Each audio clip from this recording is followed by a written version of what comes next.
everyone, welcome back to important question of physiology series. So today we will discuss about chemical regulation of respiration. इससे पहले वाला जो video था उसमें हम लोग डिस्कस कर चुके थे कि न्यूरल रेगुलेशन रेस्पिरेशन का क्या होता है.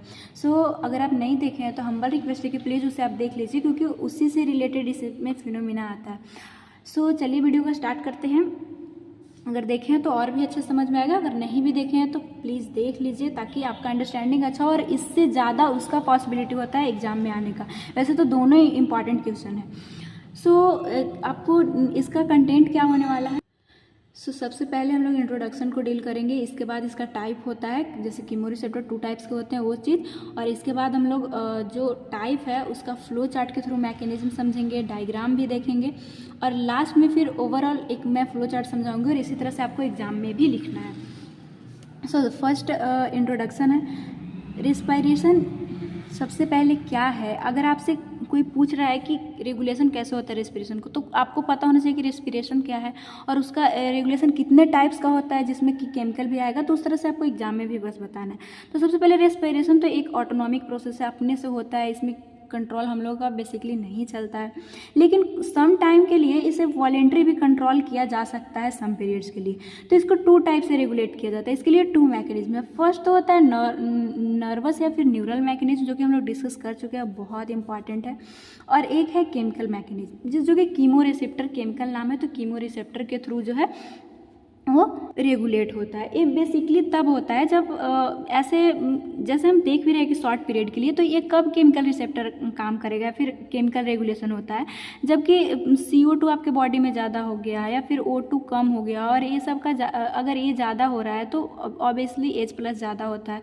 और नेक्स्ट क्या, HCO3 का अमाउंट जो है वो डिक्रीज होता है. तो और ये केमिकल्स है और इसी के थ्रू जो केमिकल रिसेप्टर है वो एक्टिवेट होते हैं और अपना काम करते हैं, जो कि हम लोग देखेंगे.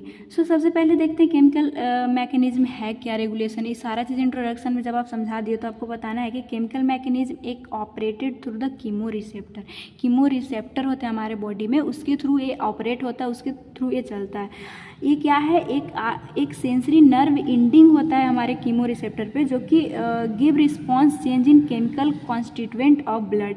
ये जो केमिकल कॉन्स्टिट्यूएंट हम लोग देखे थे, अगर वो ब्लड में कम या ज़्यादा हो रहा है तो ये सेंसरी नर्व एक्टिव होके और जो हमारा सेंट्रल रेस्पिरेटरी ग्रुप था, जो सेंटर था रेस्पिरेटरी ग्रुप का, वहाँ मेनली जाता है बेसिकली, जो कि हम लोग डिस्कस किए थे कि क्या होता है, कैसे होता है, मतलब ब्रेन में रेस्पिरेटरी सेंटर. वो उतना लोड नहीं लेना है, ये भी हम लोग यहाँ भी अच्छे से समझेंगे. सबसे पहले टाइप ऑफ कीमो रिसेप्टर कितना होता है. तो 2 टाइप्स के होते हैं, एक तो सेंट्रल कीमो रिसेप्टर और एक peripheral chemo receptor. Central chemo receptor नाम से ही पता चल रहा है, सेंट्रल नर्वस सिस्टम है. हम लोग किसको देखते हैं, स्पाइनल कोड और ब्रेन और स्पाइनल कोड को. ब्रेन में ही ये chemo sensitive area medulla oblongata किसका पार्ट है, ब्रेन का, तो वहाँ ही ये प्रेजेंट होगा.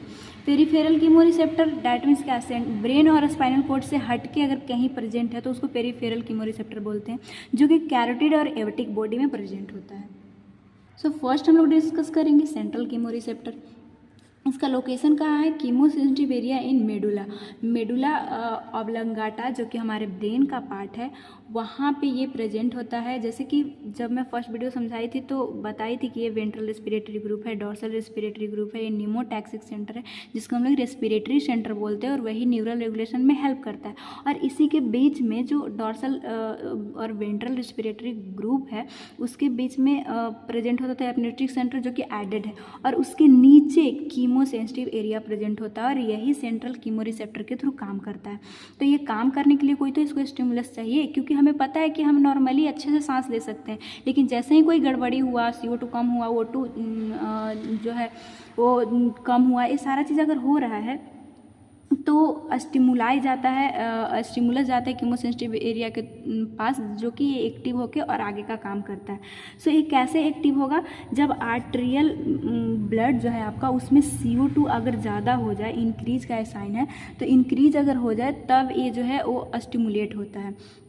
इसमें इनर्वेशन जो है वो नर्व फाइबर डायरेक्टली प्रोजेक्ट होते हैं रेस्पिरेटरी सेंटर से, और रेस्पिरेटरी सेंटर ये जो सारा चीज़ है वो हम लोग समझे भी थे. इनर्वेशन और आपको अच्छे समझ में आएगा, क्योंकि पेरिफेरल जब हम लोग समझेंगे तो उसमें नर्व्स के थ्रू वो इन्फॉर्मेशन लेके जाता है। सो चलिए देखते हैं कि ये जो सेंट्रल कीमोरिसेप्टर है वो काम कैसे करता है। उसके लिए हमें मैकेनिज्म के थ्रू देखना होगा कि क्या एक्शन है। सबसे पहले ब्लड में CO2 अगर ज़्यादा हुआ, तो CO2 अगर ज़्यादा होता है बेसिकली आर्टेरियल ब्लड में, तो H+ भी ज़्यादा होता है और HCO3 भी ज़्यादा होता है। लेकिन इन लोग जो हमारा ब्लड ब्रेन बैरियर है उसको क्रॉस नहीं कर सकता है, सिर्फ CO2 क्रॉस करता है। और जब CO2 क्रॉस करके आएगा हमारा एक्स्ट्रा सेलुलर फ्लूइड जो ब्रेन का है या फिर CA तो वहाँ पे ये H2O वाटर तो वहाँ पे रहेगा ही, उससे जो है वो कंबाइन करके और H2CO3 बनाता है कार्बोनिक एनहाइड्रेज एंजाइम के प्रेजेंस में। और फिर ये जो है वो टूटता है HCO3 और H+ के में। और ये जब टूटता है तो ये पार्ट यहीं रह जाएगा और जो H+ है वो जाएगा कीमोसेंसिटिव एरिया जो कि यहाँ है। और जब इसको पता चलेगा कि इस तरह से बॉडी में कंडीशन हो रहा है तो ये डायरेक्ट इनर्वेशन जो कि हम लोग यहाँ देखे थे कि डायरेक्ट प्रोजेक्ट करेगा रेस्पिरेटरी सेंटर के पास। मेनली किसके पास करता है? डॉर्सल रेस्पिरेटरी ग्रुप को, जो कि मैं फर्स्ट वीडियो बताई थी तब मैं आपको समझाई थी कि जब मैं सेकंड वीडियो डिस्कस करूँगी तो वहाँ पे आपको बता दूँगी कि ये डॉर्सल रेस्पिरेटरी ग्रुप को पेरिफेरल कीमोरिसेप्टर एक्टिवेट करके और अपना काम करवाता है। सो यहाँ पे ये कॉन्सेप्ट आपका क्लियर हुआ होगा। सो ये respiratory centre dorsal respiratory group के पास जाता है और बोलता है कि वेंटिलेशन को इंक्रीज़ करो, तुम जल्दी जल्दी इंस्पायरेटरी जो काम है वो जल्दी जल्दी करो, और जो भी CO2 आर्टरी में ज़्यादा हुआ है उसको वॉश आउट करो। यहाँ पे वॉश आउट में भी आपको नहीं दिख रहा होगा, लेकिन CO2 वॉश आउट, वेंटिलेशन जब ज़्यादा होगा तो ऑफकोर्स CO2 हमारे बॉडी में जो बढ़ चुका है वो बाहर जाएगा और O2 अंदर आएगा, जिसके कारण जो ये सब ज़्यादा इंक्रीज और डिक्रीज हुए थे वो सब नॉर्मल कंडीशन में आ जाएंगे। और मेनली केमिकल मैकेनिज्म रेगुलेशन जो है रेस्पिरेशन का इसीलिए एक्टिवेट भी होता है ताकि ये जो बढ़ा है केमिकल कॉन्स्टिट्यूएंट वो ठीक हो सके। सो ये तो था हमारा केमिकल सेंट्रल कीमोरिसेप्टर का काम। अब हम लोग दूसरा जो देखे थे वो था पेरिफेरल कीमोरिसेप्टर। अब पेरिफेरल कीमोरिसेप्टर क्योंकि सेंट्रल नर्वस सिस्टम के बाद ब्रेन और स्पाइनल कॉर्ड के मतलब उससे हट के हमारे बॉडी में कहीं और प्रेजेंट होंगे, तो ये कहाँ प्रेजेंट होता है? एक कैरोटिड एंड एओर्टिक बॉडी से। ये हमारा है आर्का फ्योटा। आर्का फ्योटा से कौन कौन सा आर्टरी निकलता है? सबसे पहले राइट ब्रैंकियोसेफेलस और एक लेफ्ट सबक्लेवियन और एक left common carotid. Left common carotid जो है वो बाइफर्केशन होता है, मतलब इंटरनल कैरोटिड और एक्सटर्नल कैरोटिड में बदलता है। और ये जो राइट ब्रैंकियोसेफेलस है आगे चल के दो पार्ट में ये डिवाइड होगा, सबसे पहले राइट सबक्लेवियन और इसके बाद राइट कॉमन कैरोटिड, और ये भी बाइफर्केशन होकर इंटरनल और एक्सटर्नल में चेंज होता है, जो कि एनाटॉमी का पार्ट है लेकिन समझना यहाँ पे जरूरी था। सो ये कैरोटिड बॉडी डेट मीन्स जो कॉमन कैरोटिड आर्टरी है जहाँ से बाइफर्केशन होता है वहाँ पे कुछ कीमोरिसेप्टर प्रेजेंट होते हैं। और एक जो ये एओर्टा है, ये एओर्टा यहाँ पे देख सकते हैं, यहाँ पे ये कीमोरिसेप्टर प्रेजेंट होते हैं। एक कैसे स्टिमुलेट होंगे? जैसे कि वहाँ पे तो CO2 एक्टिव किया था, तो यहाँ पे कौन करेगा?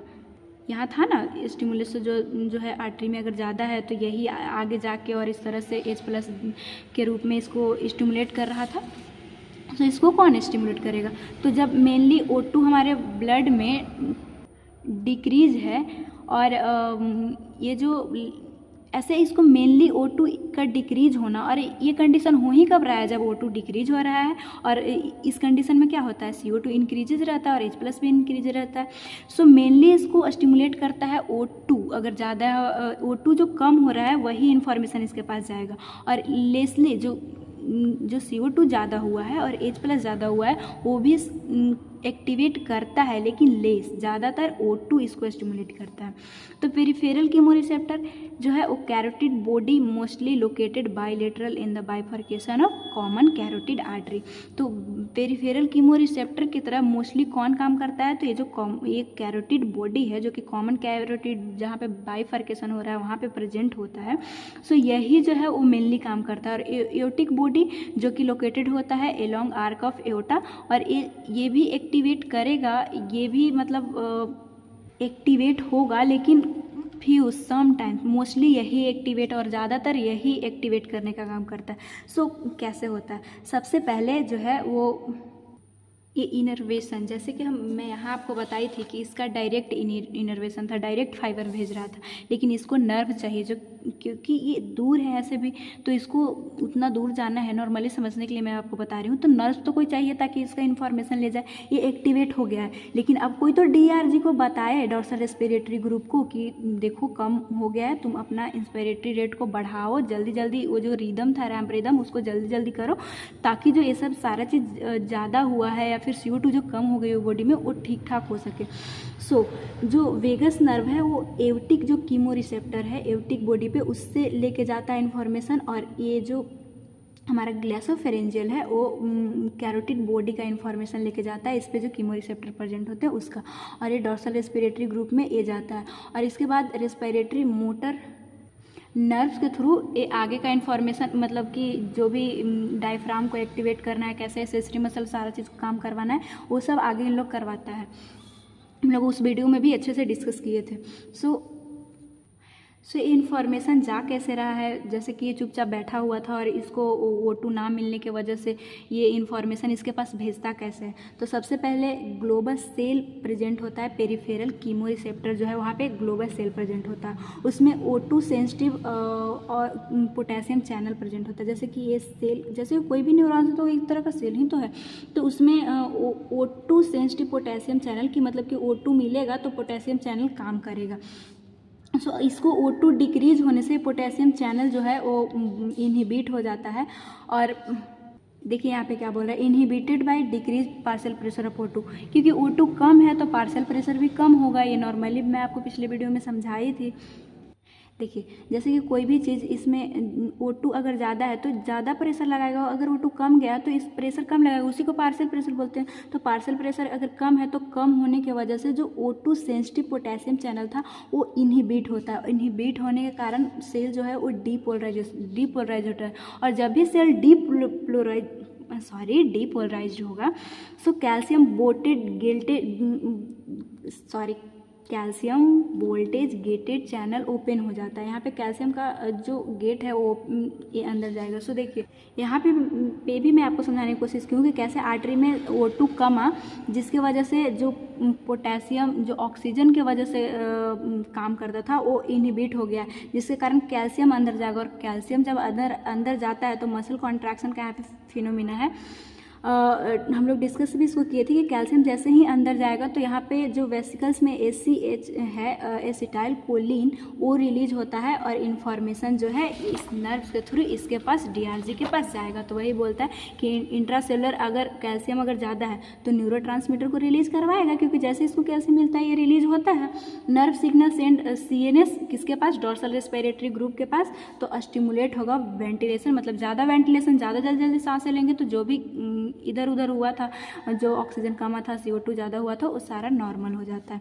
सो केमिकल रेगुलेशन रेस्पिरेशन हो कैसे हो रहा है, इसका अगर फ्लो चार्ट मैं समझाने की कोशिश करूँ तो सबसे पहले अगर CO2 आर्टेरियल ब्लड में ज़्यादा होगा, जिसके कारण ये CSF जो ब्रेन को पार करके गया था CO2 वो वहाँ पे ज़्यादा होगा। CSF और एक्स्ट्रा सेलुलर फ्लूइड में यहाँ पे देख सकते हैं CO2 ब्लड ब्रेन बैरियर को पार करके आया था, और ये जो है H+ आयन जो है वो बनाया था यहाँ पे, और सेंट्रल कीमो रिसेप्टर जो था उसको एक्टिवेट किया था।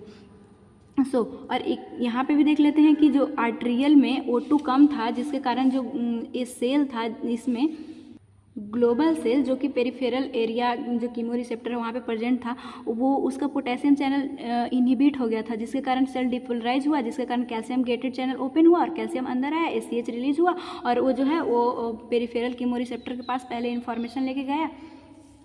तब क्या होगा, स्टिमुलेट हुआ रेस्पिरेटरी सेंटर। ये जो हमारा रेस्पिरेटरी सेंटर है, ये सारा चीज़ जो रेस्पिरेटरी सेंटर है वो एक्टिवेट हो जाता है, और एक्टिवेट होने के बाद क्या काम करेगा, motor neuron to diaphragm external intercostal. ये मोटर न्यूरॉन है वो डायफ्राम और इंटरकोस्टल मसल को और एक्टिवेट करेगा, और वेंटिलेशन जो है इंक्रीज करवाएगा, और वेंटिलेशन जब इंक्रीज होगा तो ये जो फिनोमिना था सब सही हो जाएगा। सो आई होप कि आप समझ पाए होंगे आपको यूनिवर्सिटी एग्जाम में कैसे लिखना है। सो सबसे पहले इंट्रोडक्शन डालिए और बताइए कि रिस्पायरेशन क्या है और कितने टाइप के होते हैं। सो केमिकल रेगुलेशन आपसे पूछा तो नर्वस का तो आपको डिस्कस करना नहीं है, तो केमिकल मैकेनिज्म को स्टार्ट कीजिए और इस तरह से लिखते हुए 2 टाइप्स के होते हैं ये सारा बताइए। इसके बाद फर्स्ट क्या था और कहाँ प्रेजेंट था वो बताते हुए कौन सा इनर्वेशन था, कोई डायरेक्ट था कोई नर्व के थ्रू गया, वो सारा चीज़ बताइए। मैकेनिज्म बताइए और किस तरह से CO2 को वॉश आउट करवाया जा रहा है वो सारा चीज़ देखते हुए हम लोग डिस्कस किए थे ए वाला पॉइंट को, पेरिफेरल कीमोरिसेप्टर एक कहाँ प्रेजेंट होता है वो दिखाइए, कौन सा इनर्वेशन है, किस तरह से ग्लोसोफेरिंजियल और वेगस के थ्रू जा रहा है, इसको याद कैसे आपको करना है। तो देखिए ये अगर याद रख लेते हैं कि एओर्टिक बॉडी वेगस, यानी वेगस जो नर्व है एओर्टिक बॉडी जो कीमोरिसेप्टर प्रेजेंट है उसका इन्फॉर्मेशन ले जाएगा, तो इस तरह से आपको एग्जाम टाइम में याद रखने में हेल्प मिलेगा। सो लोकेशन, स्टिमुलस, इनर्वेशन, कौन सा ज़्यादा काम करता है और कौन कम काम करता है, कैसे इसको स्टिमुलस मिला, कैसे मैकेनिज्म है, ग्लोबस सेल जो है वो किस तरह से काम किया, वो सारा समझाते हुए एक लास्ट में आप फ्लो चार्ट समझा दीजिएगा, इतना इनफ रहेगा। तो आई होप कि आप समझ पाए होंगे, ये सारा चीज़ मेरी तरफ से था। और अगर आपको वीडियो पसंद आया हो तो आप लाइक कर सकते हैं और अपने दोस्तों में ज़रूर शेयर कीजिएगा, और अगर वीडियो पसंद आया हो तो आप चैनल को सब्सक्राइब करके नोटिफिकेशन बेल को ऑन कर लीजिएगा, ताकि जो भी और भी वीडियो मैं डालूँ आपको ज़्यादा से ज़्यादा वीडियो मिल पाए। और आप पीछे वाला वीडियो अगर नहीं देखे हैं तो प्लेलिस्ट में जाके नॉर्मली आप देख सकते हैं। थैंक्स फॉर वॉचिंग, मिलेंगे नेक्स्ट वीडियो में नेक्स्ट इंपॉर्टेंट क्वेश्चन के साथ।